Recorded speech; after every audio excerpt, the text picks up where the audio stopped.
আখড়া স্টাডিতে সবাইকে স্বাগত। আজ আমরা শিখব ওয়েস্ট বেঙ্গল বোর্ড ক্লাস 9-এর ইংরেজি বই ব্লিসের নতুন সিলেবাসের চ্যাপ্টার 12 হান্টিং স্নেক বা শিকারী সাপ। একবার কল্পনা করা যাক, চারিদিকে প্রকৃতির একটা অদ্ভুত সুন্দর স্নিগ্ধ রূপ, আর হঠাৎ করেই সে শান্ত পরিবেশের মাঝেই ঢুকে পড়ল একটা হাড়হিম করা ভয়ঙ্কর বন্য প্রাণী। ঠিক কেমন হবে সেই মুহূর্তটা? আজকের এই দারুণ এক্সপ্লেনারটিতে আমরা ঠিক এমনই একটা অসাধারণ কবিতার গভীরে ডুব দেব, যেখানে প্রকৃতির সৌন্দর্য আর বন্যপ্রাণীর হিংস্রতা একদম মিলেমিশে গেছে। তো চলুন শুরু করা যাক। আজকের এই আলোচনার ধাপগুলো একটু চট করে দেখে নেওয়া যাক। প্রথমে থাকছে কবিতা ও কবির কথা, তারপর শরতের সেই হাঁটা, শিকারী সাপের হিংস্রতা এবং শেষে সেই স্বস্তির নিঃশ্বাস। আর একদম শেষে পরীক্ষার জন্য শব্দার্থ বা ওয়ার্ড নেস্ট এবং প্রশ্ন উত্তরগুলোও আমরা সলভ করে ফেলব। প্রথমেই শুরু করা যাক 1 নম্বর সেকশন, ইন্ট্রোডাকশন এবং কবির পরিচিতি দিয়ে। এই অনবদ্য কবিতাটি যিনি লিখেছেন তিনি হলেন প্রখ্যাত অস্ট্রেলিয়ান কবি এবং পরিবেশকর্মী জুডিথ আরুন্ডেল রাইট। প্রকৃতির প্রতি তার যে একটা আলাদা টান ছিল, সেটা তার সব লেখাতেই একদম স্পষ্ট ফুটে ওঠে। তার লেখা the moving image, women to man বা দ্য গেটওয়ের মতো কাজগুলো আজও বেশ জনপ্রিয়। আচ্ছা, অস্ট্রেলিয়ার কালো সাপ কিন্তু সাংঘাতিক বিষধর হয়। আর রোমাঞ্চকর বিষয়টা হলো, এই কবিতাটি কবির নিজের জীবনেরই একটা বাস্তব অভিজ্ঞতার উপর ভিত্তি করে লেখা। খোলা প্রান্তরে একটা বিশাল কালো সাপের শিকার খোঁজার সেই গায়ে কাটা দেওয়া দৃশ্যটাই তিনি এখানে তুলে ধরেছেন। পুরো কবিতায় আসলে কি ঘটতে চলেছে তার একটা ছোট্ট ক্রোনোলজি বা টাইমলাইন আমরা আগেভাগে একটু দেখে নিই। প্রথমে শরতের সেই সুন্দর পরিবেশে হেঁটে চলা, তারপর হঠাৎ একটা ভয়ঙ্কর দৃশ্য দেখে আক্ষরিক অর্থেই জমে যাওয়া, এরপর মন্ত্রমুগ্ধের মতো সাপের সেই শিকার খোঁজার কৌশল দেখা, আর সবশেষে সাপটা চলে গেলে এক গভীর স্বস্তির নিঃশ্বাস ফেলা। তো এই টানটান উত্তেজনার জার্নিতে আমরাও এবার পা বাড়াই। এবার আমরা চলে আসছি কবিতার মূল পটভূমিতে। 2 নম্বর section, the autumn walk encounter বা শরতের সেই হঠাৎ সাক্ষাৎ।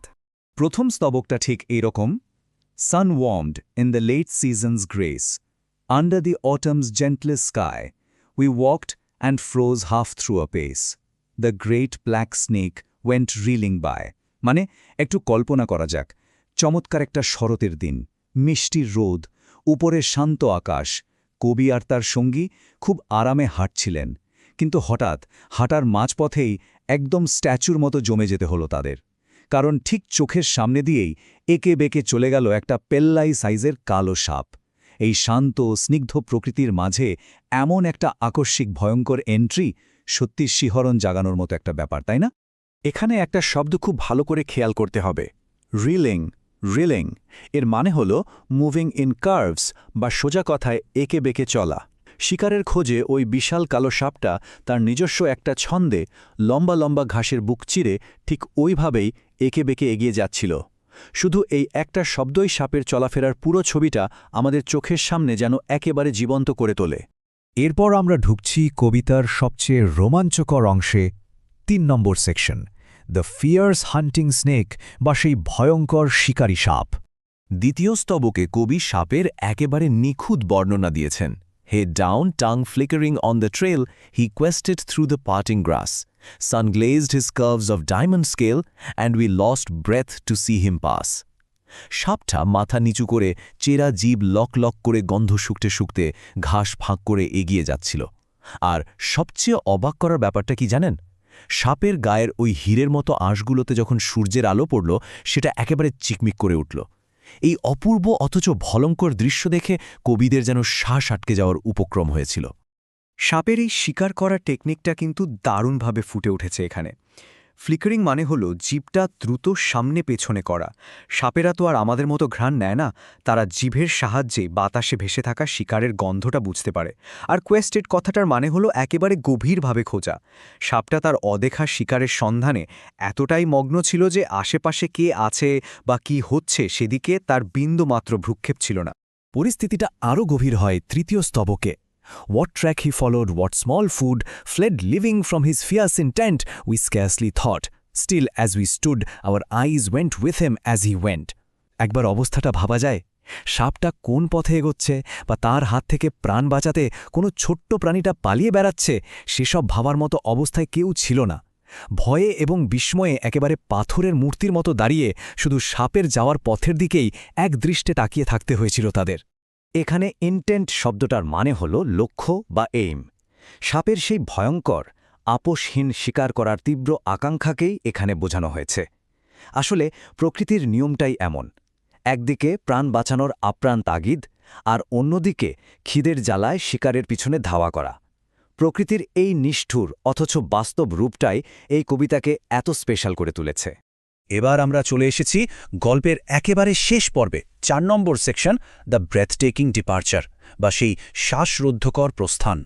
শেষ স্তবকে এসে অবশেষে সেই অদ্ভুত স্বস্তিটা মেলে। Cold, dark and splendid he was gone, into the grass that hid his prey.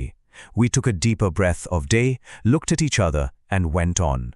এখানে 3টে শব্দ খুব important: cold, dark and splendid.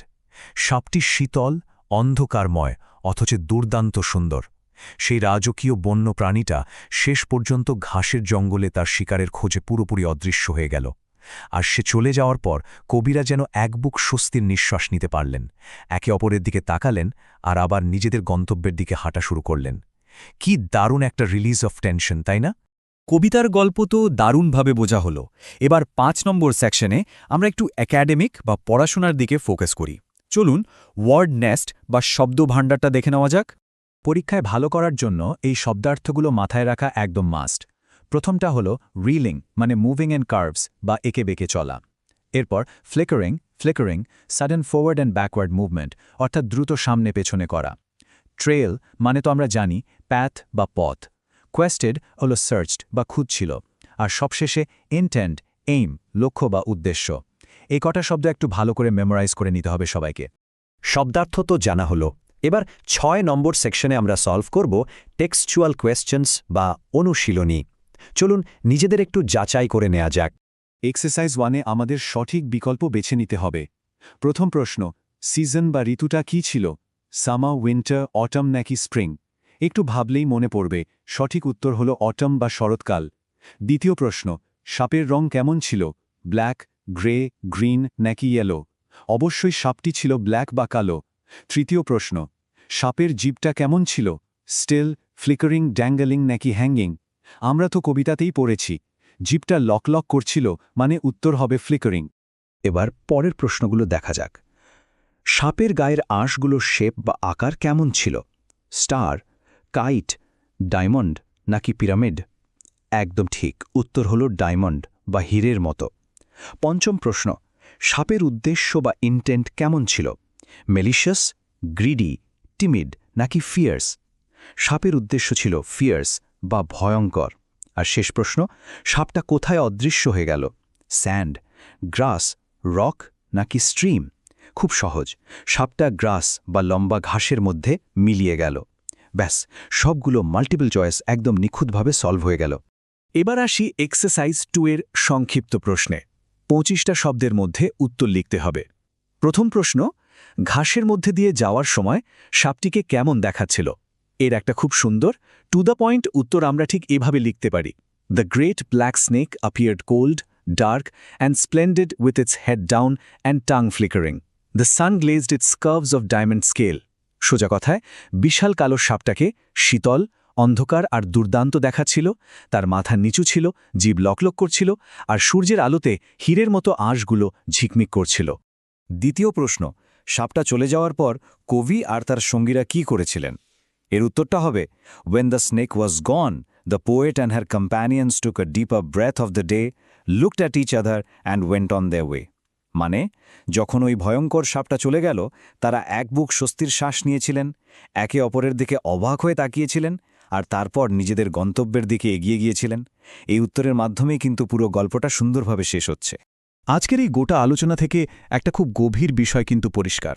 প্রকৃতি যে সবসময় শুধু শান্ত আর স্নিগ্ধ তা কিন্তু নয়। প্রকৃতির একটা বন্য আর ভয়ঙ্কর দিকও আছে। আর এই ভয়ঙ্কর সৌন্দর্যের মুখোমুখি হলে মনের ভেতর যেমন চরম বিস্ময় জাগে, তেমনি প্রকৃতির প্রতি একটা গভীর শ্রদ্ধাবোধ তৈরি হয়। বন্য প্রাণীরা নিজেদের জগতেই সুন্দর, আর দূর থেকে তাদের সেই রূপটা উপভোগ করাটাই হলো আসল কথা। এটাই এই কবিতার সবচেয়ে বড় শিক্ষা। কিন্তু একবার ভাবলে অবাক লাগে না, আমাদের এই কংক্রিটের আধুনিক জীবন কি প্রকৃতির এই বন্য সৌন্দর্য থেকে আমাদের বড্ড বেশি দূরে সরিয়ে দিচ্ছে? আশা করি আজকের এই এক্সপ্লেনারটি কবিতাটির প্রতিটি খুঁটিনাটি বুঝতে দারুণভাবে সাহায্য করেছে। যদি এই আলোচনাটি ভালো লেগে থাকে আর কাজে আসে তাহলে অবশ্যই একটি লাইক দিতে হবে, সবার সাথে শেয়ার করতে হবে, আর এই ধরনের আরও দারুণ দারুণ সব কন্টেন্ট পেতে এখনই আকারা স্টাডি ইউটিউব চ্যানেলটিকে সাবস্ক্রাইব করে ফেলতে হবে। আজ তাহলে এ পর্যন্তই। সবাই খুব ভালো থাকবেন, সাবধানে থাকবেন আর মন দিয়ে পড়াশোনা করবেন।